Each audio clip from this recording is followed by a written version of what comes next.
November 8th, first morning in Iowa. Got an 8-day trip here planned. Finally drew that coveted Iowa tag. My first time back here hunting in 5 years, so pretty good morning so far. I think we've seen around 15 deer, 4 or 5 bucks, nothing real big, but a couple decent ones, and then the rest of does, but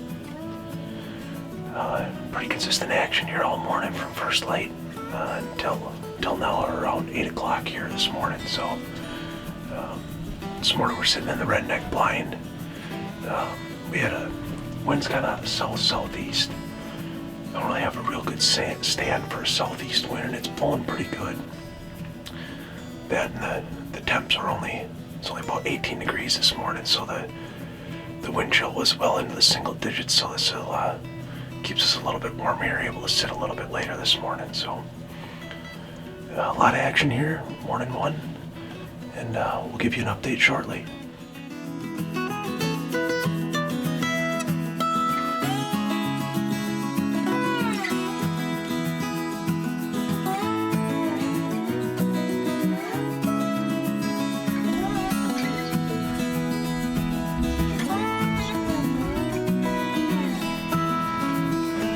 Stop, stop.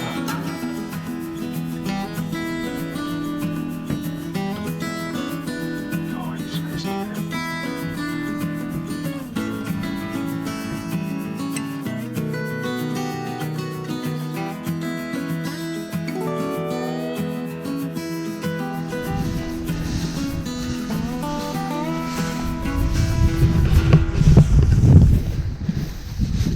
We had a really good morning.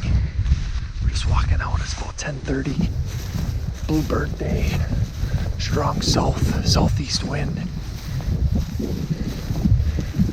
We think we're potentially going to go back to the same spot tonight. We haven't decided. We might go further south where we saw a nice 10-pointer. We might see what the SD card on this camera has to say. It might tell us what we need to know.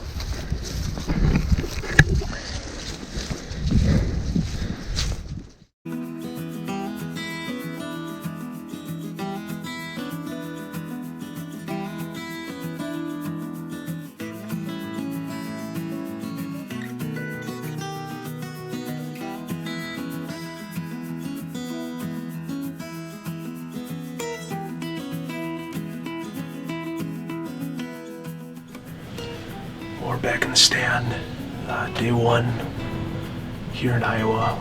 It's the afternoon, just after 3 o'clock. We were originally going to go sit another stand just south of here, but due to the high winds, we got about 20 mile an hour winds blowing right now, gusts up to 25 or 30. I thought it'd be best to come back to where we were this morning. We saw a ton of deer in here. We're sitting over a little standing corn here, food plots. We think the does will be back in here tonight. Sounds like the wind is going to lay down a little bit right before dark. So we're hoping that that last hour of light here today is going to be kind of that magic time to hopefully get it done.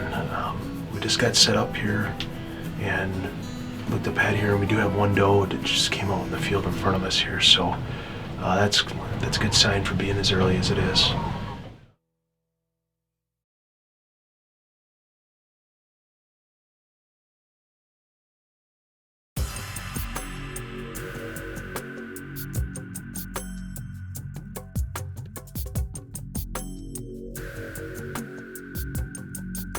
Oh, that's the buck from this morning, I'm thinking.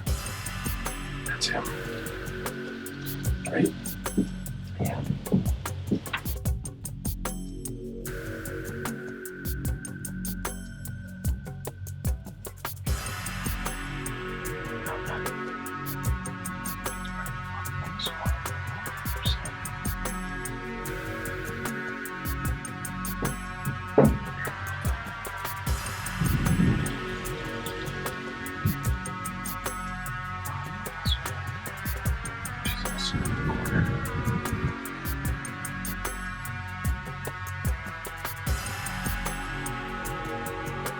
this a shooter, Bixie? I think he's a shooter.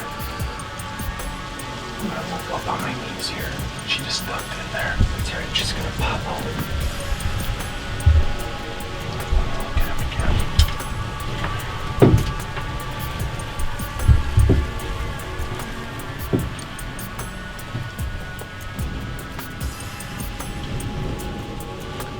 Seth, am I shooting him? He's 150, man. You think so? Yeah.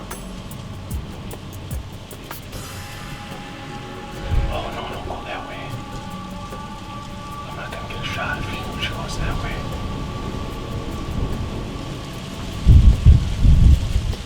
I'm not gonna shoot him that far out. It's alright. That's that 10 that I had on my camera. Yeah. I'm not gonna shoot him that far out with this wind. That's alright. He's a nice buck, Bixie.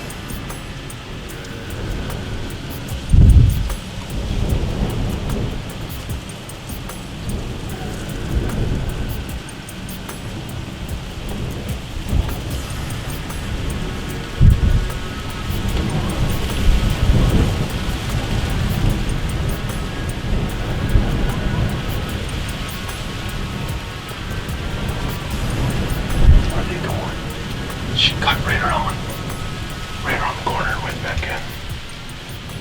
Yeah, I would have had to shoot him. Well, that was one of the bucks we had on camera in here.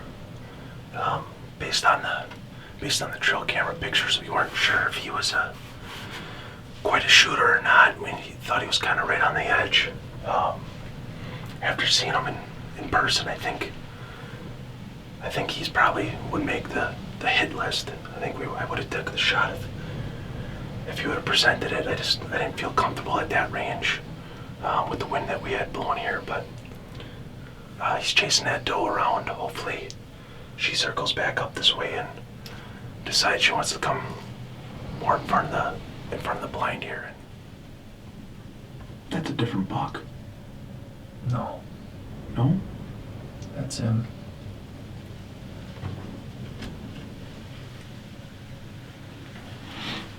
He's putting some miles on. Yeah. So day one, November 8th, right off the bat, we have a run-in with a really good buck. A deer that Josh and I kind of went back and forth on whether he was a shooter or not. We thought he was right around 150 inches, a good clean 10-pointer. And as weird as it may sound, not necessarily the deer you want to see on the first day when you've waited 5 years to come to Iowa and you got 7 more days in front of you. And I say that because he would have been happy to put his tag on him, but knowing that there were better deer in the area, there was kind of that thought in the back of his mind on whether or not he was going to take a deer like that on the first day. Ultimately, the deer never gave us that 15-20 yard shot that we would have really wanted in those conditions.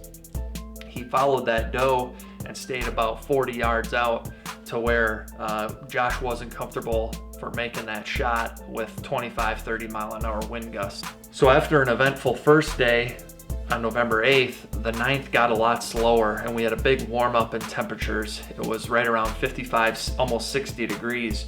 So we're going from single digits on the 8th to almost 60 degrees on the 9th, and it seemed to have things kind of shut down. The 10th picked up a little bit more, but it was still pretty slow. We saw a couple of young bucks and a handful of does and still continued to hunt hard, but you know, we had that dreaded phrase in the back of our mind that no one wants to speak about during the rut, and that was lockdown. So we were a little bit nervous about that and was hoping that things would change in the coming days. Day 4, November 11th, extreme cold front comes in and it brings north winds with extremely cold temperatures, below zero wind chills, single digit regular temperatures, and we really didn't see much at all. We continued to hunt just because it's November 11th. You know, you can't sit inside, or when your time's limited. Now we're almost halfway through, you know, Josh's window to hunt. We had to continue to go. Luckily, we had the redneck blind and some heater bodysuits to keep us warm, but you know, really we're not observing much mature buck or really any deer activity that day. So day 4, November 11th, was really slow. Again, very frigid temperatures, strong north winds. but we were optimistic looking ahead at the 12th, 13th, 14th, 15th that the cold weather was going to remain, but switch back around from the west-southwest, which were the ideal winds that we wanted, higher pressure system coming in. So we were optimistic about that, but also that had me kind of thinking to myself selfishly that, you know, it was kind of my turn to hunt too, and I wanted to take advantage of that window. So I had done some self-videoing on the 12th, so we didn't have any footage of Josh. And on the 12th, we had some really good hunts. Finally, we had seen some mature bucks again, and we were a lot more optimistic. So fast forward to the November 13th, that was now day 6 for Josh, and that's where we'll pick the story back up. Day 6 here, Iowa. Wind's blowing like crazy. It's cold, it's down near 0. I just freaking smoked the buck. I'm not really sure even. Sorry about the camera here, I'm shaking a little bit. Got a lot of adrenaline going, but I'm not really sure exactly what he is.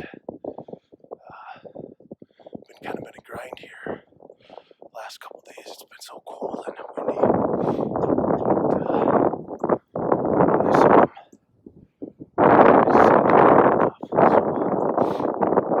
I actually saw him.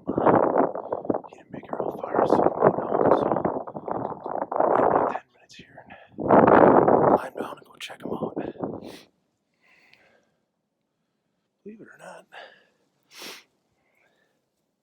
I'm actually not seeing much blood, but I know he went down.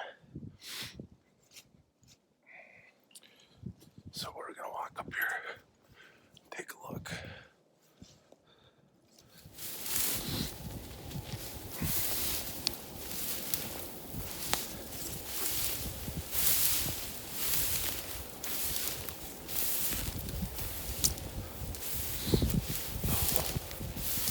Yeah, he's a nice buck.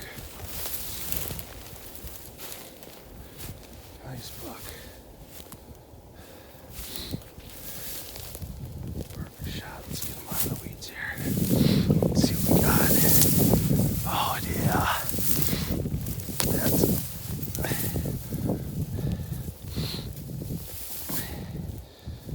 a big old heavy mature 8-pointer. I'm happy. That's a dandy deer there. Look at that 8-pointer. I'm a happy man. Big heavy rack. Nice, probably 10, 11-inch G2s, nice brows.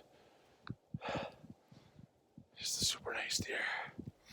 So a couple takeaways from the hunt. Number one, Josh did a great job of knowing what he was after when he came down to Iowa.